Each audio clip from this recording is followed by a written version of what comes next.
चुनावी रंजिश व मुकदमेबाजी के चलते वर्तमान प्रधानपति ने नौकरी व 50,000 की सुपारी देकर कराई थी पूर्व प्रधान की हत्या। मृतक के विश्वसनीय सहयोगी ने ही मारी थी गोली। 3 गिरफ्तार। आजमगढ़ के अहरौला थाना क्षेत्र के आलमपुर गांव में पूर्व प्रधान 60 वर्षीय श्रीराम चौहान की गोली मारकर हत्या के मामले में पुलिस ने खुलासा करते हुए वर्तमान प्रधानपति रामसेवक चौहान, दिव्यांग सतीराम चौहान समेत 3 लोगों को गिरफ्तार कर लिया है। वहीं हत्या में प्रयुक्त तमंचे को भी बरामद कर लिया गया है।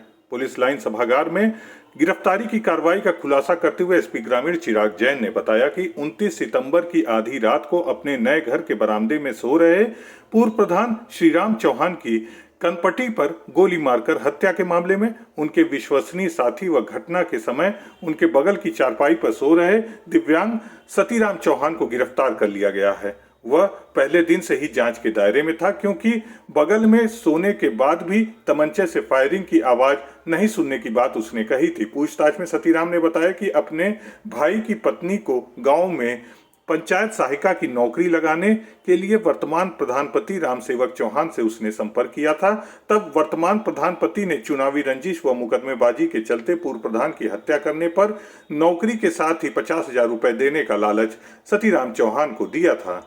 इसके बाद प्रधान के पुत्र सुरेंद्र चौहान और सुरेंद्र के पुत्र शुभम चौहान भी साजिश में शामिल हो गए थे।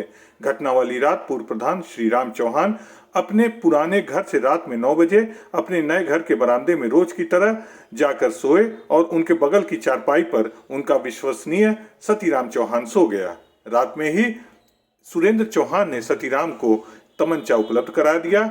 इसके बाद ठीक 12 बजे रात में सतीराम चौहान ने श्रीराम चौहान की कनपटी पर फायर कर दिया। 12 बजे का समय इसलिए तय किया गया कि लोग समझें कि बर्थडे को लेकर किसी ने आतिशबाजी की है। गोली लगने के बाद दिव्यांग सतीराम वहीं रह गया, जबकि अन्य आरोपी मौके से तुरंत भाग गए। जब मौके पर कोई ग्रामीण नहीं आया, तब तसल्ली होने पर सतीराम तमंचा लेकर अपने घर में छिपा दिया। सुनते हैं एसपी ग्रामीण ने और क्या कहा।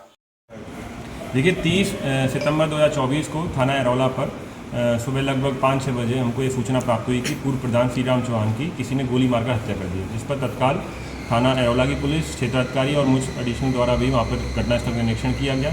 सभी तथ्यों के बारे में जानकारी की गई और मुकदमा अंतर्गत धारा 103 BNS में दर्ज कराया गया। इसकी विवेचना जब की जा रही थी, जिसमें जो मुलजिम थे इन्होंने जो वर्तमान प्रधानपति और उनके परिवार को नामजद किया था, जिनसे पूछताछ की गई, उनको भी पकड़ा गया, उनसे पूछताछ की गई। पूरी जांच पड़ताल के बाद यह तथ्य प्रकाश में आया, इस तरह से अनावरण हुआ कि जो इसके बगल में सोया हुआ व्यक्ति था, जो इसका काम देखता था पूर्व प्रधानी में, उसके द्वारा ही इनको गोली मारकर हत्या की गई है।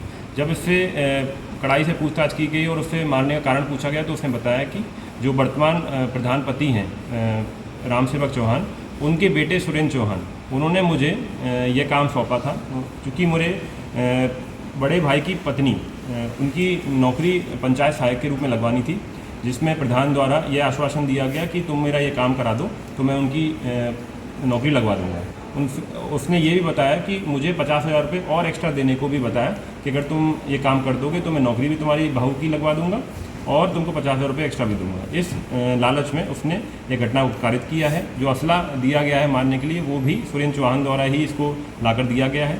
सुरेंद्र चौहान अभी वांछित है और पकड़ा नहीं गया है।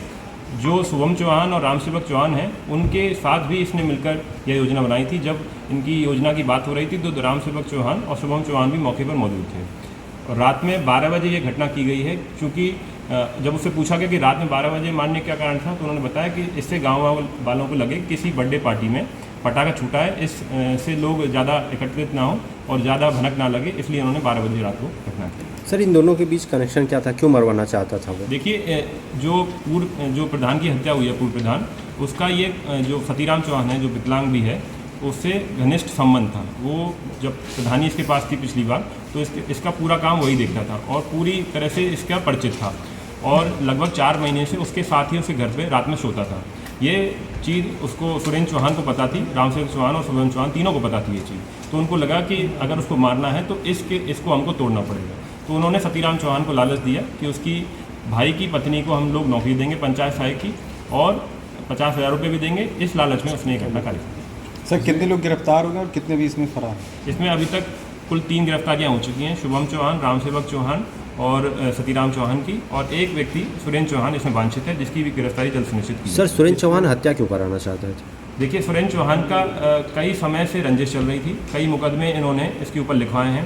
एक मुकदमे में सुरेंद्र चौहान के पिता रामसेवक चौहान को जेल भी भेजा गया था, इसी रंजिश के कारण और चुनावी रंजिश के कारण इन्होंने ये घटना कारित की। सर एक कि शारीरिक रूप से विकलांग होने के बावजूद भी घटना को अंजाम देने की बात है, तो तब क्या पुलिस को गुमराह करना है या इस पर पुलिस का पहले से शक नहीं जाना? देखिए, पहले दिन से ही डे 0 से ही बगल में सोए होने के कारण और इसको भनक भी ना लगना, ये हमारे लिए संशय का विषय था। उस पर हम लोगों ने जब गहराई से जांच की और कड़ाई से इससे पूछताछ की तो ये चीज़ें प्रकाश में आई। विकलांगता होने का ये फ़ायदा उठाना चाहता था, लेकिन जब हमने गहराई से इससे पूछताछ की कि तुमने क्यों मारा और किस कारण से मारा और तुमको असला कहाँ से मिला, तो उसने पूरी बात बताई। उसने बताया कि सुरेंद्र चौहान ने मौके पे मुझे, जब मैं लेटा हुआ था तो उसने ही लाके असला मुझे दिया था और मैंने केवल बगल में आके और घटना को अंजाम दिया और असला को वो लेके चला गया। सर फायर की आवाज़ किसी घर वालों ने नहीं सुनी, उसी परिवार में रहते थे लोग, तो क्या किसी विशेष तरह का असलाह था क्या वो? देखिए, जिस जगह पे इसने मारा है और जहाँ सोते थे वहाँ पर कोई और इसके अलावा नहीं सोता था। 2 दिन पहले ही इसका जो लड़का था ब्रजवान चौहान, वो सोता था, लेकिन वो भी ससुराल गया हुआ था। तो इन्होंने इसी मौके को अच्छे से समझा कि ये मौका है जब मैं और वो अकेले रहेंगे और इसको मारा जा सकता है, इस कारण ये घटना की गई। और बाकी अन्य जो परिवार सदस्य थे वो गाँव के किसी अन्य घर में सोते थे, साथ में नहीं। ठीक है।